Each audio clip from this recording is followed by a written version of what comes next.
has a happy ever after. And after this story, there's an after party.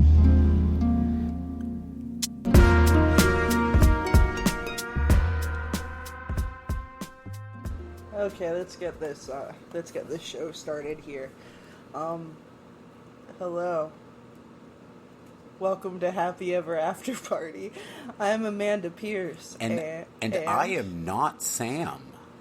Sam, your voice has gotten slightly higher and more feminine. What can I say? I'm taking hormones? No, I'm Denis. Who? I'm Denis Pierce. What? Flip the script. I know. I kidnapped Sam, and I am holding her hostage right now, so that I could be on the podcast. Oh, okay. What's the what do you want? What's the? I just wanted to be on the podcast one time. Of course, you had to pick an episode without Robert Carlyle. Wait, we're not talking about America McGee's Alice? No. We could. Sam, you lied to me. Sam, stay in the closet. We forced her back into the closet.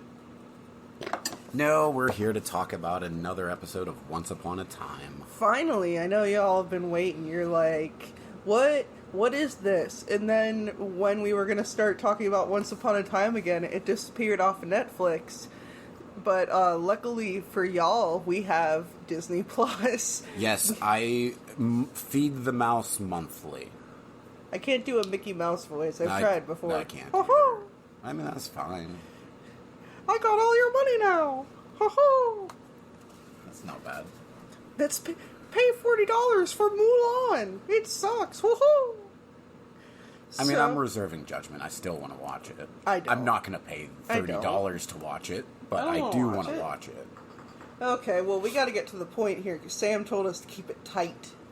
Tight. Oh, guys, keep it tight in there. Okay, Sam, we'll keep it tight. So, you want to start with the Enchanted Forest, or you want to start with, Okay, so we have Enchanted Forest then, we have Enchanted Forest now, and we have Storybrooke. Where you want to start? We'll start where the show started, which I believe was Enchanted Forest then. Yeah, so... Yeah. And it also started with the most oblivious war party I think has ever been depicted in any form of media. I like that they're writing Charming better, though. He has a couple pretty decent lines in this. Yeah. He's like, we're not going to run away with our tail between our legs. And then he looks at Red Riding Hood and he's like... No offense. Yeah, exactly. So I like that they're getting him a character. But the fact that they couldn't even tell they were being attacked until the arrow came into the tent. I did like that line, too, where the arrow hits the map in the tent. And they're like, how close are they? And the arrow goes the worst war party ever. The arrow goes zing, and Charming's like, I guess pretty close. So an arrow goes zing. Thunk. Right into I think it was a map on the table? Yeah, it was a map. It was like a war map. Charming tells Snow to run, and they'll meet up in 2 days at his mother's cabin. We're engaged. It's about time you met my mother, is what he says. Yeah, yeah. And then Snow gets knocked the fuck out. She gets abducted. They call him the Leviathan, which is kind of a cool reference to him. And I'm not going to joke, like, before the reveal, I kind of thought it was going to be the Black Knight. Okay.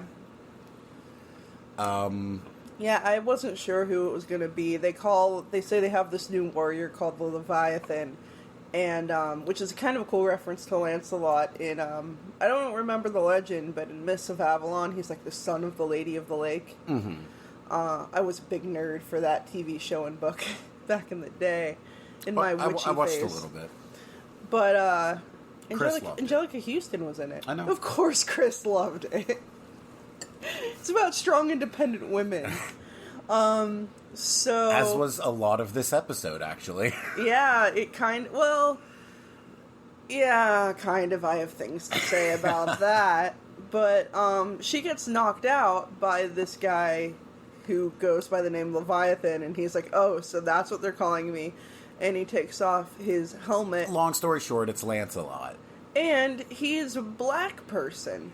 And I thought it was awesome. I really liked the actor. Yeah. I liked the character of Lancelot As much as he had a character, I kind of liked him. That is my biggest gripe with this, is that he got very little screen time. Uh-huh. And at the risk of spoiling things... He doesn't seem like he'll be getting more. No, he doesn't. It's like the first season of the show got a note where they're like, hey... Why Storybrooke's so white? Pretty much. And so this is the second kind of major person of color we have on this show, and I gotta say I like him more than Mulan. I like Mulan. Mulan? That big, I do like the character of Lancelot more. Mulan comes off as a cold bitch. She's kind of boring. Yeah. Like, she's kind of boring. What happens next? Oh, in the land that was... She gets taken to King George. Hannibal Fleeter. I don't care. King Charles Widmore. Yeah, for all you Lost fans out there. Hannibal Lecter's castle, and he gets her some water. That's super nice. And he says That's very kind of him. He said he was in love once, but she couldn't have children, and family's the most important thing. Yeah, he's just sharing lessons that age has won him with his future daughter-in-law? Yeah, it's a great relationship until he curses her to never have children. He kind of poisons her. He roofied her. He magically roofied her. I have a thing to say about this a little bit later, so let's go back to... You want to go... Where do you want to go? I picked first, you pick now. I mean, Storybrooke is it's kind of boring. Kind of that issue we continue to have with this show where not much happens in it. They tried to make it seem important. Yeah, they're kind of trying to make the relationship between Charming and Henry, which is like trying to act with a plank of wood. Yeah. For Charming, who actually has a little bit of character this season.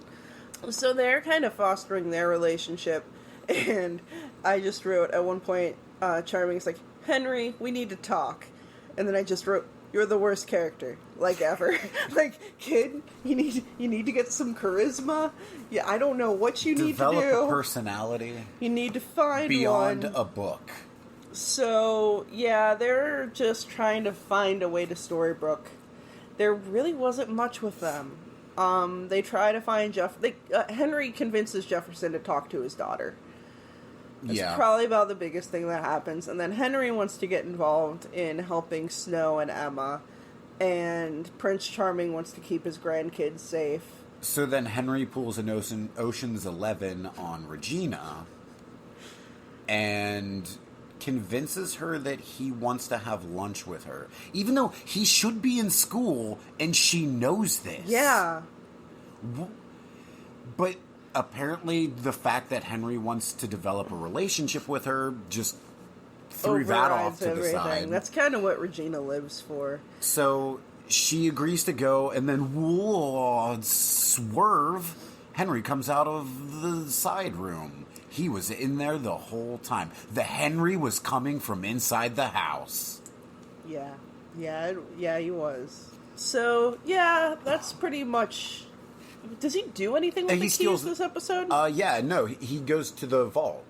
Okay. He opens up the box that has the snakes, which is when I wrote my note, why did it have to be snakes? Okay. And then Prince Charming comes from behind, closes the box, and was like, I didn't want you to get involved because I care about you. And Henry was like, shucks. Okay, I must have been cooking dinner for this part. Yeah, I literally don't remember this at all. Like, with stuff that happens later in the episode, or previously, it seems like the show wanted to have the moral that you take away be parents sacrifice things for their children. Mm-hmm. Like, they sacrifice everything for the good of their children. Yeah. But... the moral that is actually conveyed in the show is you better do what the fuck you're told. Yeah. Because everybody goes against what they're told and then ultimately has to pay for it. Yeah, and... Except for Henry. Henry's payment was just being oopie spooped by some magic snakes. By some snake boys. Yeah. But I have feelings about what the rest of this moral is. That kind of ties into an ongoing issue I have with this fucking show. Go ahead. So let's go back to the storybook that was, because it really ties into that. Okay. So Snow is now infertile, and we know that that's true. Well, I'll hold off on that. Charming put a is pin at in his... it, as Sam would say. Oh, and I can't do the pop. I'm the only person on this fucking show who can't do that pop thing with my damn cheek. Anyway, put a pin in it. So, yeah, that wasn't a good one. Give her another. There we go. There's some bass to that one.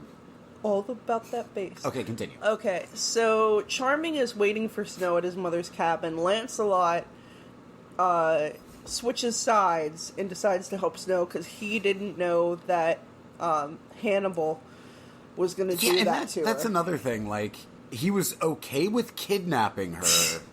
He draws the line at her roofing. not having a baby, Dennis. So I'm cool with kidnapping, but eugenics, that's where I draw my line. they get ambushed by Hannibal's troops. Like 3 of them. Charles 4 of them. Widmore, yes. And I just wrote, shaky camera does not make the fighting any better. Is this where we're at the cabin? Mm-hmm. Okay, yeah. So now this brings me back to the beginning of the episode. They can't hear their own camp being attacked at the beginning of the episode, but somehow Charming can hear this stealth troop approaching him. Yeah. Well, he wasn't in a tent this time. He was outside. Sword fighting and shields and clanging. How did they not hear that? He was in a tent. A soundproof tent. They had, like, all those little, like, sound foam things on the walls so they would get better audio quality. Yeah, it's a soundproof tent. No one wants to hear Snow and Charming banging all night long. Come on. I feel like there's probably a few soldiers who probably do. Charming kills all the soldiers, and his mother is fine, and then she gets an arrow to the knee. Or an arrow to the chest. But she took an arrow to the boob. She's fine for, like... She, like, got it in her heart. An obscene amount of time. It was, like, right next... Yeah. It was heart adjacent. And it was, like, for an obscene amount of time, like, she's okay. For, like, 2 days. Like, and this is buck wild, so, like, ultimately... immediately after she gets hit with that arrow, she goes down, and Snow and Lancelot show up, like, in that moment. Yeah, like 1 second later they show up. So, they decide to take her to the Lady of the Lake to get some of the magic water. Nostos. Is what it's called. Sure. And then they get there... But no, she has that little medallion thing, because... She was like, Charming's mother was like, my son has always wanted a wife and a son. Or a daughter. But it's no. It wasn't even or a daughter. It was, my son has always wanted a wife and a son. But don't worry if it's a daughter. But don't worry if it's a girl, as long as it's healthy. And then she got this necklace from, her mother. An ethnic slur. Oh, yeah. Group of people. Yeah. No, I thought it was her mother got it from an ethnic slur. Yes. From Romani. Yes, from one of the Roma. Yes. She does not use that word. She uses a not great word. Hard G. And if it goes one way, you'll have a son. Like if it's north-south, if it's like it's a pendant. And if you hold it over somebody's hand... or a woman's hand, presumably. And it swings north-south, they're supposed to have a son. And if it's east and west, it's supposed to be a daughter. And then she holds it over Snow's hand, and it doesn't really move. It doesn't move. And she's like, oh, that's okay, it's just a superstition, don't worry about it. You know you can tell me anything, even though we just met. And she does, Snow does, smiling. She is smiling the whole time. And I get it, but I think it's from trauma. Yeah. So I'm not going to tell her how to cope. Charming does not know.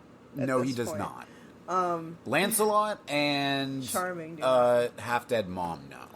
So they're gonna go to this lake to heal the mom, but they get to the lake. And global warming has struck again. Why don't they just sell their house and move somewhere else that isn't flooded or droughted?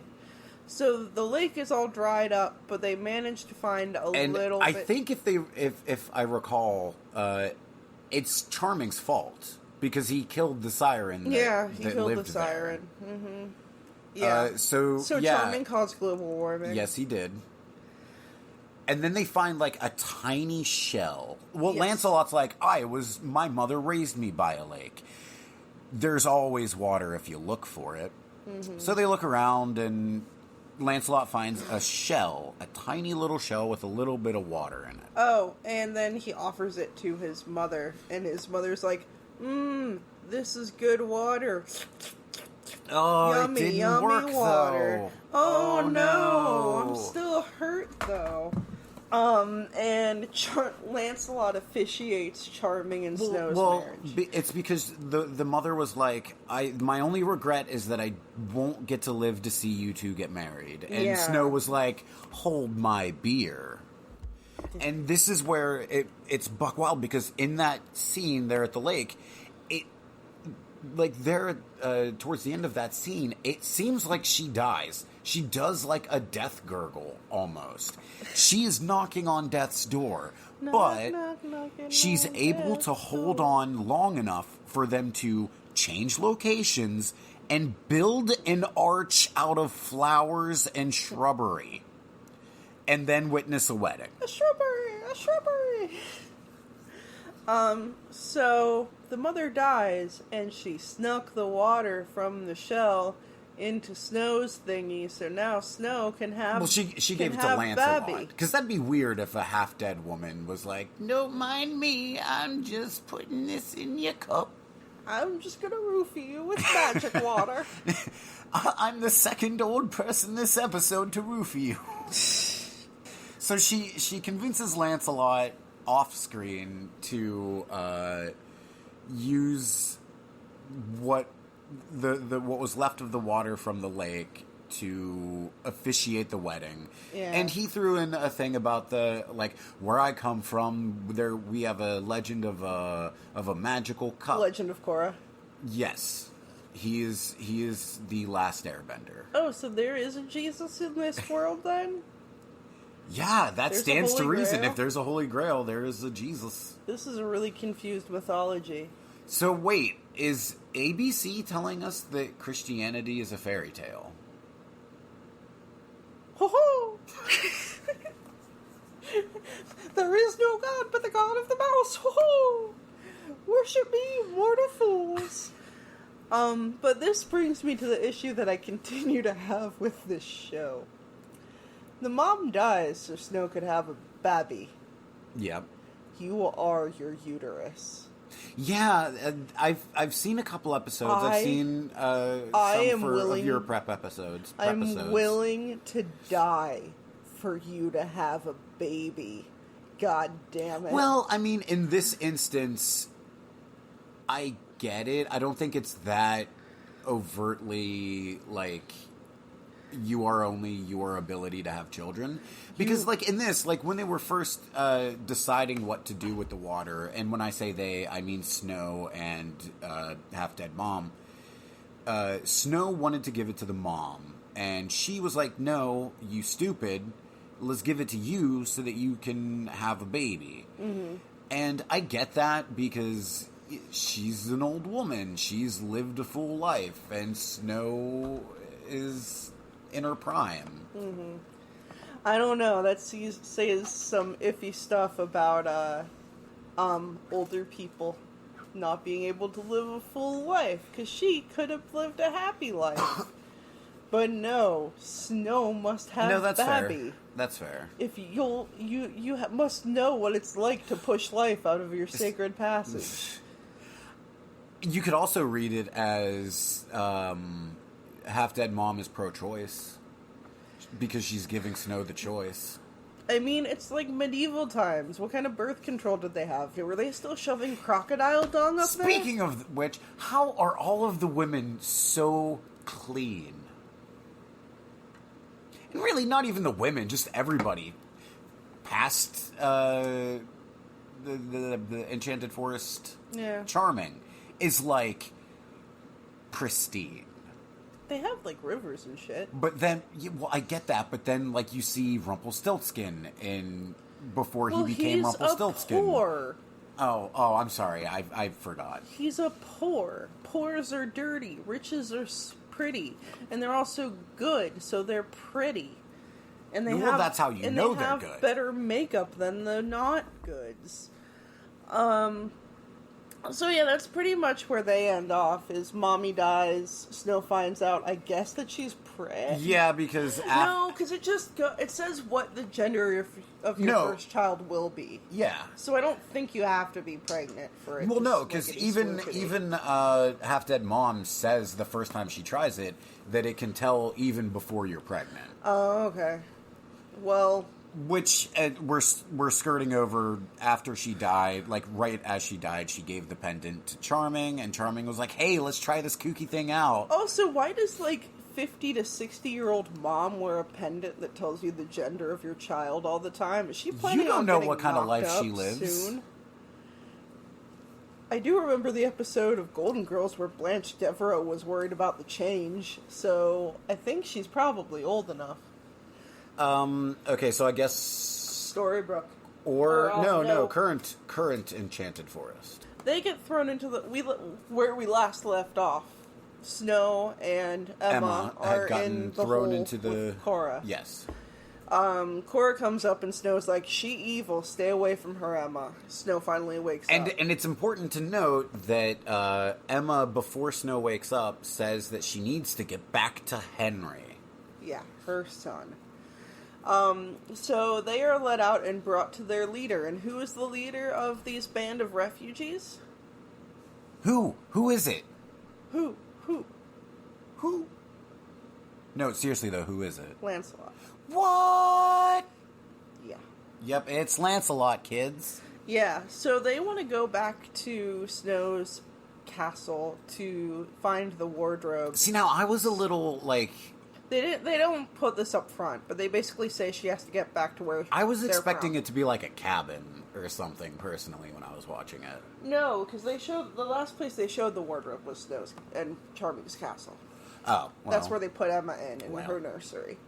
Emma and Pinocchio.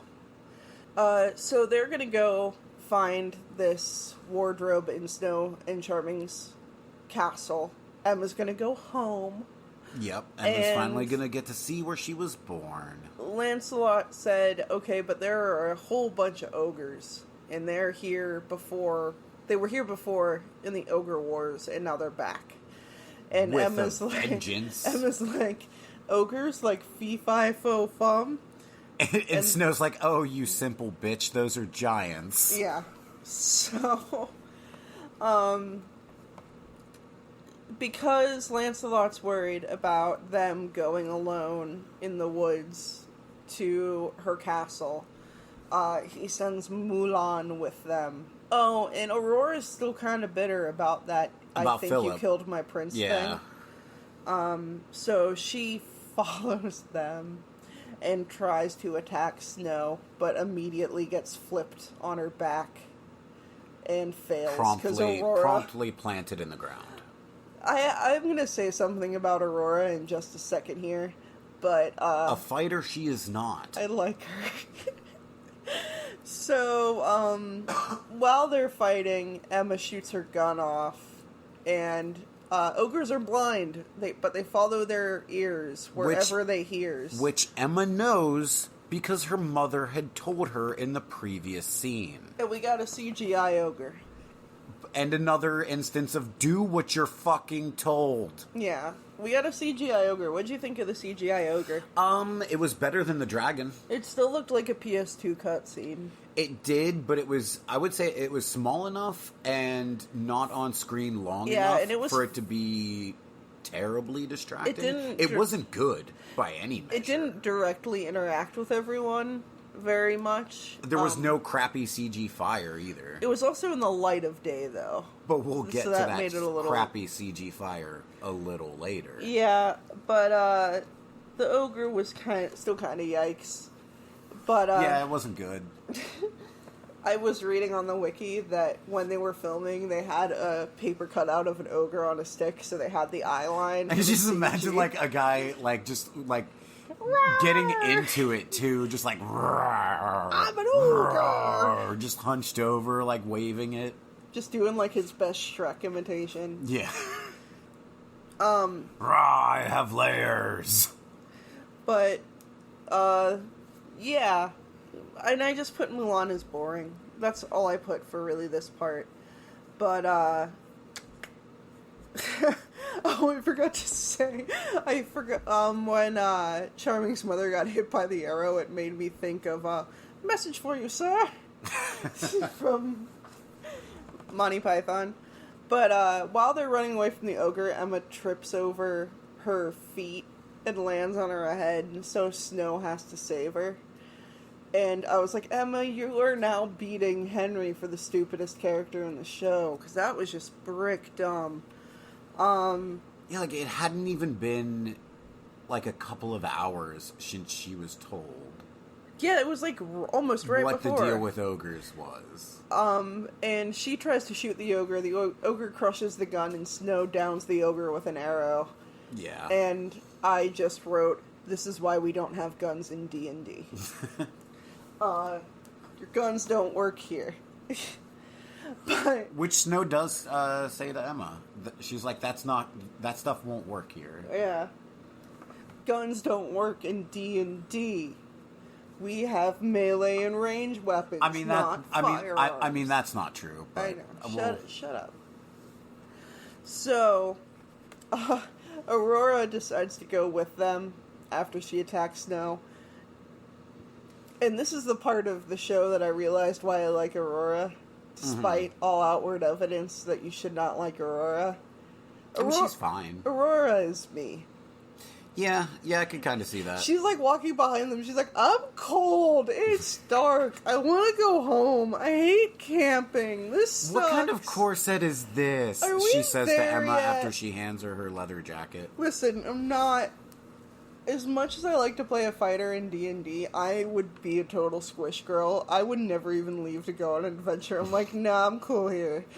So, Aurora is me. But Emma gives her her coat, and then they find the castle, and they have, like, a mother-daughter moment talking about... Like, oh, this is where I was gonna teach you to walk, and teach you to talk, and tell you how to dress for your first ball. Yeah. And then Lancelot comes in. Uh-huh. And then how's that fair for them? It's not a Lancelot, because Lancelot uses the name Henry, which they never said to Lancelot. Except Emma had said the name Henry to exactly one person. Cora. What a twist. Yep, it's a Cora. Lancelot was Cora the whole time. Yeah, Cora said she killed him a long time ago, which... So everything in present-day Enchanted Forest was a middle-aged white woman pretending to be a black man. Yeah, it's a reverse Lovecraft country. Yeah. So they find the wardrobe, and Cora is there, and Cora she force chokes Snow up against the wall. And Cora wants to come over to the real world. Yes, she's been to trying get her daughter. for years to find a way to cross over. And try to, I imagine, exact revenge on Regina for throwing her in that mirror. Most likely. So, how does the wardrobe get on fire? So while Cora is kind of distracted with Snow, Emma pulls out a bullet, pops open the end of it, and pours out some gunpowder onto the wardrobe, and then lights it on fire with some bad CG fire. And then Cora... Like a lighter or something? Yeah. And then Cora, It's just like, okay, so this was weird. Cora sucked out the fire into a fireball in her hand, and I guess threw it at Emma, missed, and it still ended up setting the wardrobe on fire, because the wardrobe was on fire at the end of everything. I was cooking dinner at this Yes, you point, were. so I don't... But in either case, Aurora and Mulan come in, and Cora sees that she's outnumbered. Even though she has magic on her side, she's like, peace, bitches! It must be nice. And magics herself out of there as the wardrobe burns down, and I'm just sitting there like, fire doesn't work like that. Yeah, it's magic. It's not magic, it was gunpowder. magic. It was like a small amount of gunpowder. Magic. I'll take your word Magic. for it. Magic. Okay. Also, it's a tree that's not grounded, that's been sitting there for like, 38 years. When was the last time you tried starting a fire? It was always burning, since the world's been turning. That's what I thought. But it was dry wood, is kind of what I was saying. And what I'm saying is, speaking as somebody who has, like, made campfires with dry wood, it doesn't light that Maybe quickly. it was a lacquered wood. It would have been like a flammable lacquer. It didn't look like it. Shut up! God, you're such a Boy Scout. But yeah, so the wardrobe is all dibbity dust, and Mulan and Aurora decide that since Lancelot is gone, that Mary Margaret should lead the refugees. And she's all like, I'm trying to get home here. And they were like, well, we can help you. Well, that would have been, useful information before we came out here, but whatever. And Aurora decides to channel her anger into helping them, which... After a little moment she had with Emma Good job, earlier. Aurora. I like Aurora. And it's not just because the actress was in a TV show I really, really liked. She was, Queen Mary, like Mary the First in The Tudors. Oh, okay. So, Catherine Aragorn's daughter, Bloody Mary. Yeah. Yeah, she was her, Okay. and I really liked that show. And I liked her in it. And I never watched it. It's because you're a loser who doesn't like Tudor boobs. Yeah. Or Henry Cavill, but I don't know what I married. Is that pretty much where we leave it on there? Yeah, pretty much. It the episode ends with the... Oh, Cora comes back. Oh, yeah. Cora does come back and snatches up some of that sweet, sweet wardrobe ash, which she puts into a vial, and you can see little sparks of magic inside. Ooh, magic. And Jefferson talks to his daughter in the real world. Because, Yay. Because Henry tells him that negged him anything is into better it. than nothing. Yes. So, that was pretty much the episode Lady of the Lake. Yep. Which is a bad name, because there's no Lady of the Lake there's in it. no lake. There's no lake, there's no There's like lady. a thimble full of water, and that's all that remained of it. Yeah. Why the fuck do they call this Lady of the Lake? But there were some quips. Charming had a few good one-liners, mainly at the beginning. Yeah. But he actually has a character now. Yeah. Other than, Yeah. I will find her, I will always find her. So, Henry continues to be the worst. Bucky, He's a bit annoying. Bucky continues to be too good for this and just waiting on his call from Marvel. Yeah. Come on, Disney. Get on that shit. And now I know what Charles Widmore was up to when he left the island. Oh, yeah. No, that was the last shot. Oh, Was yeah! him- Charles Widmore came back to the island. You see Hannibal Fleechter in Storybrooke keeping an eye on Charming and Henry. So he's up to plans, schemes, one would Shenanigans, imagine. even. Shenanigans. So anything else we missed? Not that's coming to mind, no. So let me ask you a question. Yes. What did you think of this show? Like this episode in particular, or the show as a whole? I mean, yes. The episode in particular, aside from a few moments, it was kind of a boring episode. Yeah, it was a lot of filler, and especially the Storybrooke part was kind of waiting. Everything in Storybrooke was boring. Let's just kind of wait to what goes next. We have to get other characters to where they need to be so it could... It feels like in Game of Thrones, where they cut Bran out of a season. Yeah. Except for they won't cut main characters out of a big chunk of this season. So they're just going to have them do kind of a side quest until everyone's on the same page again. I mean, it was fine. Like, I didn't hate the episode. It was just, like, large chunks of it were pretty boring. I didn't like the what can I say but yikes of Charming's mother and Snow. Yeah. The kind of yikes connotations of that. But what do you think of the show? You didn't get any Robert Carlyle or really any Regina in this. I did not. And the only actor from Lost was King George. Okay. I'm trying to think of how I want to phrase this. Like, there's a direction that you can see they wanted to go, and it's an interesting direction. Yeah. And correct me if I'm wrong. This is Damon Lindelof is part of production on this, right? I think he's the creator. That sounds right. I think this is a Lindelof Hughes. Let me check that really quick. But keep on venting your thoughts. Because I know at least one of them is involved with this, and it explains why there's so many actors from Lost on it.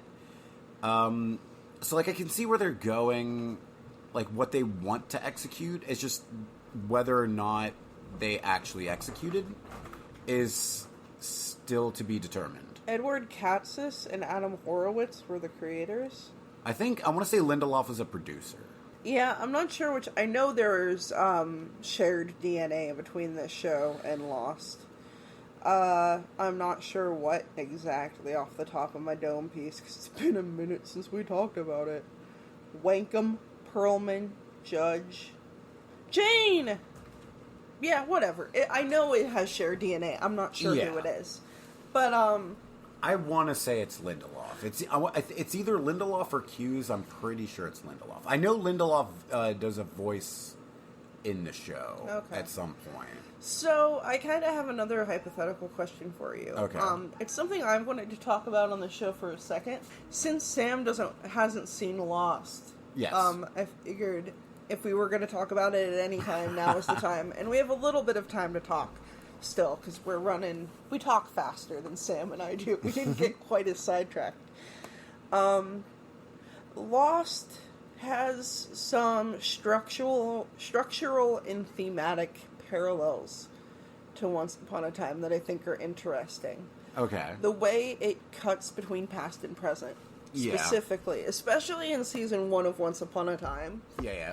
It has a lot, and it also has a lot of character-centric episodes. This wasn't one of them. Yes. But, like in Lost, they'll have an episode... It's the big ensemble cast in each... Everyone has a so-and-so episode. Yeah, there's like the first episode is... I think it's kind of centric on everybody, but with a focus on Jack. And then from there's like a Kate episode, there's a Locke episode. Yeah. Yeah. And this show kind of does, especially in season 1, not so much now, it does really the same thing. It kind of flashes back to different characters' stories.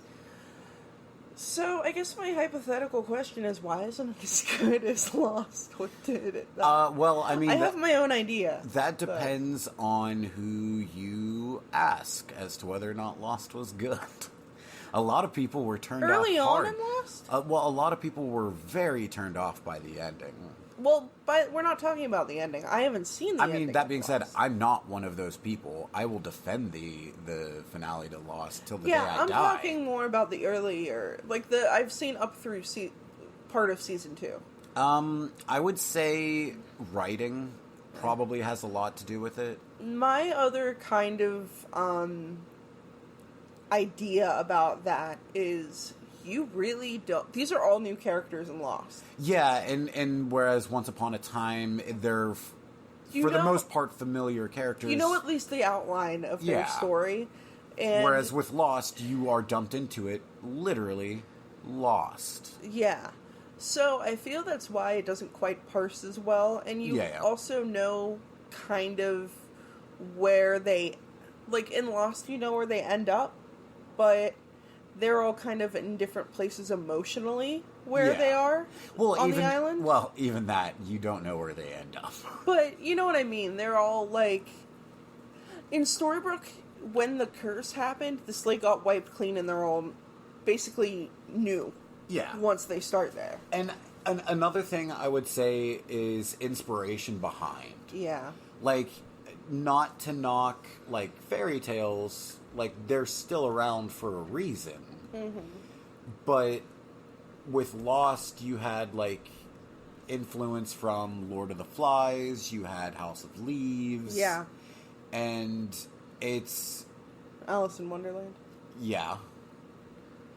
And it just, I don't know. It makes you think more. And also, it seems like the way that this show wants to think or subvert a storyline, whenever they do try to do that in the fairy tale world, is kind of predictable. This, but make it dark. Yeah. And to be fair, that's where this show is at its best, usually. But that's also not a new concept. Dark. Like, no, it's not new. I mean, Grimm did it. Yeah. Grimm did it. Simpsons did it. Anyway, just making it dark doesn't necessarily make it more... good. It doesn't make it necessarily make it good. Like, oh my god, from Breaking Bad. What about? The actor. Oh, Bryan Cranston. No. No? Gus. Oh, Giancarlo Esposito. Yeah, I totally just blanked on his name. It's kind of late, you guys. Giancarlo, when they did him as the genie, they're like... They actually did a pretty cool twist on it. Mm-hmm. Were you around for that episode? I don't think you were. Wait, was he the genie? I thought he was the magic mirror. He's both. Oh. Yeah. Interesting. Yeah. They did a nice twist on that. I'm not gonna say no to more Giancarlo. He was a genie, and he fell in love with Regina after he got freed from his lamp. And he fell in love with a mirror. And he made a wish that the king gave the genie the last wish. Okay. And he said that he wished he could always watch over her. Was he Aladdin's genie? We don't have an Aladdin yet. I feel like it's only time. Like, I don't know. Eventually. I know some characters who crop up in the show. In fact, we started the next episode, and we meet a new character next episode. Oh. Who's notorious in the fandom. But, no, we meet a character who's pretty notorious in the fandom as a heartthrob. Mm. But, that's next episode, and you won't be here for that. I will not. Do you have anything else you want to say to the people before you leave? As soon as I'm gone, I go back to my cage. So I'm enjoying this time I get to spend with you. In the daylight? Yeah. In the night? It's nice. It's nice out here. Nope, back in your hole. No. Back. And the last thing I have to say to you is, I offered to talk about Hadestown, but you chose Once Upon a Time. You damn fool.